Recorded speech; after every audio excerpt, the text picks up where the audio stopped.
যারা এসএসসি 2026 পরীক্ষার্থীরা রয়েছে তোমাদের জন্য 36 পেজের একটা নীতিমালা প্রকাশ করেছে। এখানে এমন এমন কিছু নিয়মের কথা বলেছে যেই নিয়মটি শুনলে তুমি নিজেই অবাক হয়ে যাবে। সুতরাং সেগুলো শোনার আগে অবশ্যই একটু নড়ে চড়ে বসো, কারণ এমন এমন কিছু নিয়ম তুমি এর আগে কখনো জানোনি বা শোনোনি। একটু শুনে নাও শিক্ষার্থীরা, যেগুলো তোমাদের জানা খুবই জরুরি, কারণ ভুল করলে তুমি নিজেই বিপদে পড়বে। তো তোমাদেরকে বলে দিয়েছে দেখো শিক্ষার্থীরা, কিছু অবৈধ কার্যকলাপ, পরীক্ষার্থী যদি কর্তৃত্ব অবৈধ কিছু কার্যকলাপ বা তোমরা যদি কিছু অপরাধ করো সেজন্য তারা শাস্তি দিয়েছে। 3 রকমের শাস্তির ঘোষণা করেছে। দেখো, এক বলেছে যে তোমাদের ওই বছরে পরীক্ষা বাতিল, অর্থাৎ তোমাদের এই বছর 26 সালে পরীক্ষা দিচ্ছ, যদি এই অপরাধগুলো করো তাহলে তোমাদের এই বছরে কিন্তু বাতিল হয়ে যাবে তোমাদের পরীক্ষা। এরপরে শাস্তিটা বলেছে যে তোমাদের এই বছরও বাতিল হবে, তারপরে আরেকটা বছর রয়েছে, তারপরের বছরও তোমরা পরীক্ষা দেওয়ার অনুমতি পাবে না, এটাও তারা জানিয়েছে। এবং আরেকটা শাস্তি বলেছে যে এবছরও বাতিল হবে পরীক্ষা, তারপরের 2 বছরও তোমরা পরীক্ষা দিতে পারবে না, এই কথা বলেছে। অর্থাৎ এই 3 রকমের শাস্তি বলেছে।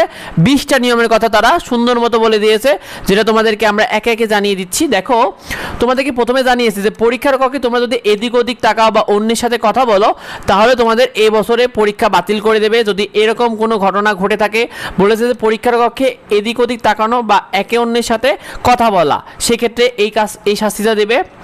এরপরে বলেছে যে কেন্দ্রকৃত মানে প্রশ্নপত্র উত্তর ছাড়া তোমার কাছে যদি অন্য কোনো কাগজ বা তোমার কাছে তুমি যদি কোনো নকল দেখে লেখো, সেক্ষেত্রে তোমাকে এই বছরে কিন্তু শাস্তি, অর্থাৎ এই বছরে তোমাকে পরীক্ষা বাতিল করে দেবে যদি তোমার কাছে কোনো প্রকার কোনো নকল থাকে। অর্থাৎ উত্তরপত্র আর প্রশ্নপত্র ছাড়া অন্য কোনো কাগজ থাকলে সেটাকে তারা নকল বলবে এবং এটাকে তোমাকে ওই বছরে পরীক্ষা বাতিল করবে। এরপরে বলে দিয়েছে দেখো শিক্ষার্থীরা, এরপর বলেছে যে তোমাদের বেঞ্চ বা হাতে কাপড় বা অন্য কোথাও পেছনে বা কিছু লেখা থাকলে, অর্থাৎ তোমার বেঞ্চে বা তোমার কাপড়ে বা হাতে মাতে কোথাও যদি তুমি কিছু লিখে রাখো, অর্থাৎ তোমরা অনেকে আসো না যে দেওয়ালে লিখে রাখো বা বেঞ্চে লিখে রাখো, এই ধরনের যদি কিছু তারা পেয়ে থাকে তাহলে তোমাদের ওই বছরে বাতিল করে দেবে পরীক্ষা।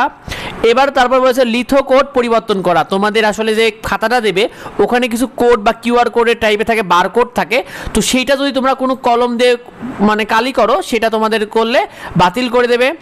এরপরে বলেছে যদি তোমরা তোমাদের অন্যের লেখা উত্তরপত্র দেখে নকল করো বা মানে অন্যের কোনো খাতা দেখে যদি তুমি নকল করো বা ইচ্ছাকৃতভাবে তোমাদেরকে কেউ যদি দেখায় এবং সেটা যদি প্রমাণ হয়ে যায় যে তোমাকে একজন দেখাচ্ছে, তাহলে তোমাকে ওই বছরে কিন্তু পরীক্ষা বাতিল করে দেবে, এটা বলে দিয়েছে দেখো শিক্ষার্থীরা।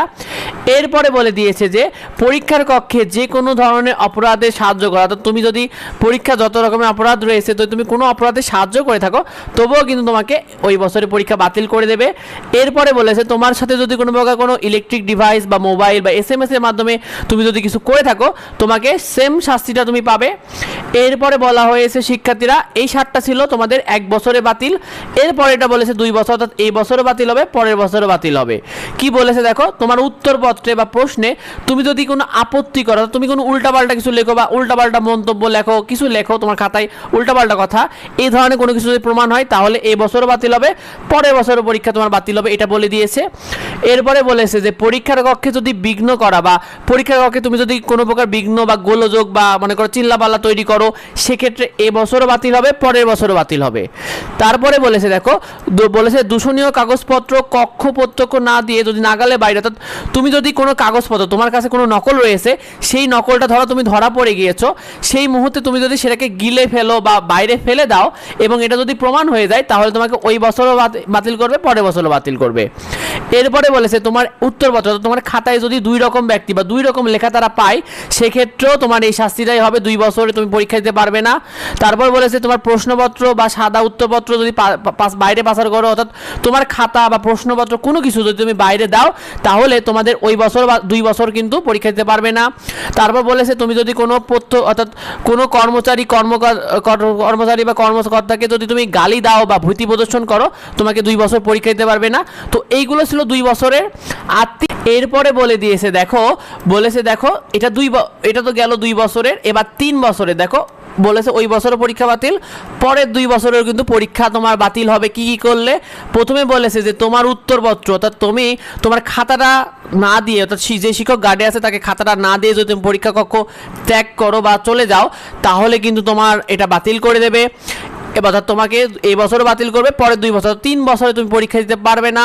তোমার রোল নাম্বার যদি পরিবর্তন করে দেয় বা তোমার উত্তরপত্র তুমি অর্থাৎ তোমার খাতাটা যদি অন্যের সাথে বিনিময় করো বা অন্যের খাতা তুমি যদি নিয়ে নাও, এভাবে তুমি যদি কোনো রকম কিছু করো তাহলে তোমার 3 বছর বাতিল করে দেবে। এরপরে বলেছে তোমার কেন্দ্র করে তো তোমার মূল খাতা অর্থাৎ তোমার যে খাতাটা দেবে তোমাকে কেন্দ্র থেকে বা পরীক্ষার কক্ষে, সেই খাতার যদি কোনো মূল অর্থাৎ তোমার যদি কোনো পাতা বা পেজ যদি পরিবর্তন করো তোমার খাতার, তাহলে এই শাস্তিটা পাবে। এরপরে বলে দিয়েছে দেখো, তোমার যদি বাইরে থেকে কোনো কেউ আক্রমণ করে বা কোনো রকম কোনো চেষ্টা করে বা কোনো ভয়ভীতি দেখায়, এই ধরনের কোনো আক্রমণের চেষ্টা হয়, তাহলে তোমাদের কিন্তু 3 বছরে তোমরা পরীক্ষা দিতে পারবে না। এরপরে বলা হয়েছে যে তোমার পরীক্ষাতে অর্থাৎ তোমার পরীক্ষা ভবনের বাইরে অর্থাৎ বাইরে যদি অন্য কেউ তোমার খাতাটা লিখে দেয়, অন্যের দ্বারা যদি তোমার খাতাটা তুমি যদি লিখে দাও বা অতিরিক্ত তুমি যদি লুজশিটটা নাও, সেই লুজশিটটা তোমাকে যদি বাইরে থেকে অন্য কেউ লিখে দেয়, এইটা যদি প্রমাণ হয়ে যায় তাহলে তোমাকে 3 বছর তুমি পরীক্ষা দিতে পারবে না। এবং বলা হয়েছে যে তোমার পরীক্ষাতে তুমি নিজে পরীক্ষা দিতে যদি অর্থাৎ তুমি পরীক্ষার্থী, তুমি পরীক্ষা না দিয়ে যদি অন্য কোনো ব্যক্তি তোমার বদলে পরীক্ষা দেয়, তাহলেও তোমার এই শাস্তিটা পাবে। এবং বলেছে তুমি যদি নিয়মের বাইরে যদি পরীক্ষায় অংশগ্রহণ করো, সেক্ষেত্রে তোমাকে কিন্তু 3 বছর তুমি পরীক্ষায় অংশগ্রহণ করতে পারবে না। এই বিষয়টা আসলে জানা খুবই জরুরি। এই 20টা নিয়ম তুমি যদি না জানো, তাহলে কিন্তু তুমি নিজের অজান্তেই কিন্তু ভুল করে বসবে শিক্ষার্থীরা। তাই এই ভিডিওটা বেশি বেশি করে তোমার বন্ধুদের মধ্যে শেয়ার করে দাও, যাতে তোমার বন্ধুরা এই বিষয়টি খুব দ্রুত জানতে পারে। আর নিয়মিত সাজেশন এবং আপডেটগুলো পেতে অবশ্যই আমাদের এডুবঙ্গ ইউটিউব চ্যানেলকে সাবস্ক্রাইব করে রাখো। এডুবঙ্গের যে ফেসবুক পেজ রয়েছে এটাকে ফলো দিয়ে রেখো। দেখা হয় পরবর্তী ভিডিওতে পরবর্তী আপডেটে। ধন্যবাদ সবাইকে।